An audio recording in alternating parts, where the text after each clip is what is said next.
मेरा नाम पूजा है। उम्र 20 साल। मैं चंडीगढ़ में रहती। पापा का बड़ा बिजनेस है और मम्मी का अपना बुटीक। घर में सारी सुविधाएं हैं, लेकिन फिर भी एक खालीपन हमेशा मेरे दिल में रहता था। शायद इसलिए कि मैं अकेली संतान थी। घर में एक और शख्स थे जो हमारी ज़िंदगी का हिस्सा बन चुके थे। राम सिंह अंकल, उम्र करीब 56 साल। पापा ने उन्हें सालों पहले ड्राइवर रखा था, लेकिन वो अब सिर्फ ड्राइवर नहीं थे। हर सफ़र में, हर वक्त हमारे साथ रहते हैं। मुझे भी आदत थी उन्हें अंकल कहने की, पर सच कहूँ तो उसने साथ हमेशा एक अजीब सा जुड़ाव महसूस होता था। उनकी आंखों में अपनापन भी था और कभी कभी एक गहरी खामोशी भी, जो मुझे बहुत कुछ सोचने पर मजबूर कर देती थी। बीकॉम की पढ़ाई पूरी कर चुकी थी और इनकम में एडमिशन भी मिल गया था। रोज़ सुबह कॉलेज जाने की तैयारियां करती तो गाड़ी दरवाजे पर खड़ी मिलती। ड्राइवर सीट पर राम सिंह अंकल और पिछली सीट पर मैं। लेकिन धीरे धीरे मुझे लगने लगा कि उनके लिए मैं सिर्फ मैडम या बिटिया नहीं हूँ। उनके देखने का ढंग, उनके चेहरे की मुस्कान, उनके छोटे छोटे ख्याल, सब कुछ किसी और ही तरह का संकेत देते थे। एक दिन कॉलेज से लौटते वक्त मैंने मजाक में कहा, अंकल, अगर मैं आगे वाली सीट पर बैठूं तो आपको अजीब लगेगा? उन्होंने हल्की मुस्कान के साथ कहा, नहीं बिटिया, आप जहां चाहो बैठ सकती हो। मैं जाकर बगल वाली सीट पर बैठ गई। उस दिन पहली बार लगा कि हमारी दूरी कुछ कम हुई है। रास्ते में ट्रैफिक जाम था। अंकल बार बार गियर बदल रहे थे। तभी उनका हाथ अनजाने में मेरी जांघ से छू गया। मैं चौंकी, पर कुछ बोली नहीं। नजरें उनकी ओर घुमाई तो वो घबराए हुए से लगे। सॉरी बिटिया, गलती से हो गया। मैं मुस्कुराकर बोली, कोई बात नहीं अंकल, आप इतना टेंशन मत लीजिए। उस दिन के बाद से हमारी बातचीत और खुलने लगी। पहले मैं उन्हें सिर्फ ड्राइवर समझती थी, लेकिन अब उनके दर्द, उनकी हंसी, उनकी खामोशी, सब मुझे महसूस होने लगा। एक शाम की बात है, मम्मी बुटीक चली गई थी और पापा शहर से बाहर। मैं और अंकल ही घर पर थे। उन्होंने गाड़ी गैरेज में खड़ी की और वहीं थक कर बैठ गए। मैंने देखा उनके चेहरे पर अजीब सा बोझ था। अंकल, आप ठीक है ना? उनकी आंखें भर आई। पूजा, मेरी भी एक बेटी थी, तेरे ही उम्र की। डेंगू ने उसे मुझसे छीन लिया। उनके बाद से मेरा दिल सूना हो गया। जब तुम साथ होती हो तो लगता है जैसे वो लौट आई हो। उनकी आंखों से आंसू टपक पड़े। मेरा दिल भी भर आया। मैंने उनका हाथ पकड़ लिया और बोली, अंकल, आप मुझे अपनी बेटी समझ लो। मैं हमेशा आपके साथ हूँ। उन्होंने मेरा हाथ कस कर थाम लिया। उस छुअन में मेरे पिता जैसे प्यार भी था और कहीं ना कहीं एक गहरी तरफ भी।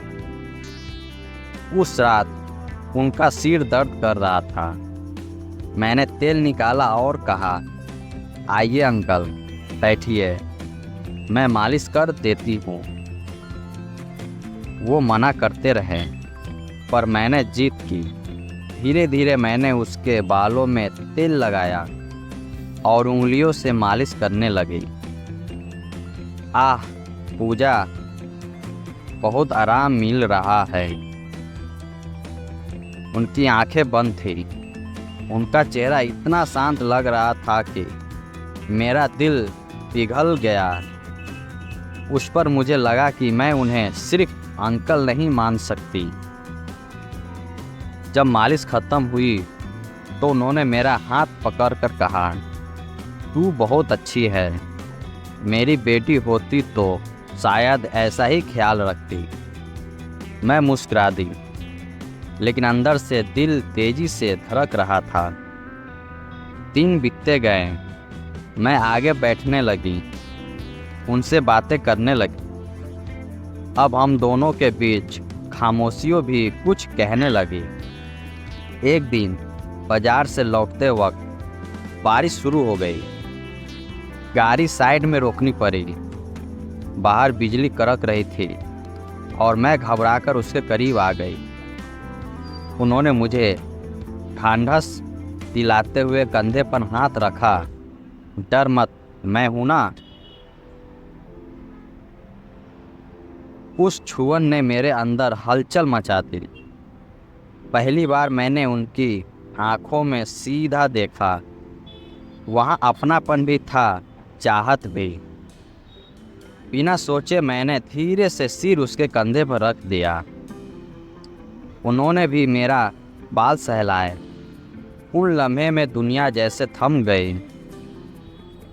अब हमारा रिश्ता बदल चुका था। वो मुझे अब भी बिटिया कहते, लेकिन उसकी आंखें सब बयां कर देती और मैं भी चाहकर उससे दूर नहीं रह पाती थी।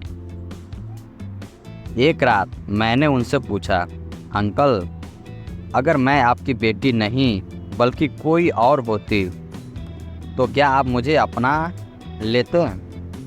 वो चौंक गए।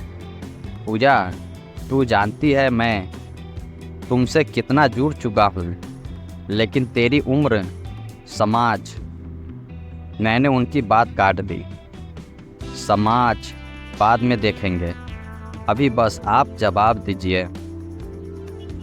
उन्होंने मेरा हाथ पकड़कर धीमे से कहा, हाँ, मैं तुझे कभी खोना नहीं चाहता। उस रात हम देर तक बातें करते रहे। मेरे दिल में मान लिया था कि मैं उन्हें चाहने लगी हूँ। जब मैं जाने लगी तो उन्होंने मुझे रोक लिया। पूजा, एक बार गले लगा सकती है जैसे मेरी बेटी लगाती थी। मैंने बिना हिचकिचा उनके गले लगा लिया, लेकिन वो अलीगन पिता पुत्र का नहीं, दो अधूरी रूह का मिलन था। उनकी गर्म हथेलियों ने मेरी पीठ सहलाई और मेरी सांसें तेज हो गई। मैं उनसे अलग नहीं होना चाहती थी। हमारा रिश्ता अनकहा ही रहा। समाज के डर से कभी नाम नहीं दे पाए, लेकिन हम दोनों जानते थे कि हमारे बीच सिर्फ खून का रिश्ता नहीं बल्कि दिल का रिश्ता था। मैंने तय किया कि जिंदगी चाहे ले जाए, मैं हमेशा उनके साथ रहूंगी। उनके दुख दर्द में, उनकी खुशियों में। यह कहानी सिर्फ प्यार की नहीं बल्कि उस गहरे जुड़ाव की है जो उम्र और रिश्तों की परिभाषा से परे होता है। कभी वो मेरे पिता जैसे लगे, कभी दोस्त जैसे, और कभी मेरी अधूरी मोहब्बत। मैं आज भी उन्हें दिल से चाहती हूँ और वो मुझे। अपना रिश्ता शायद नामहीन है मगर सच्चा।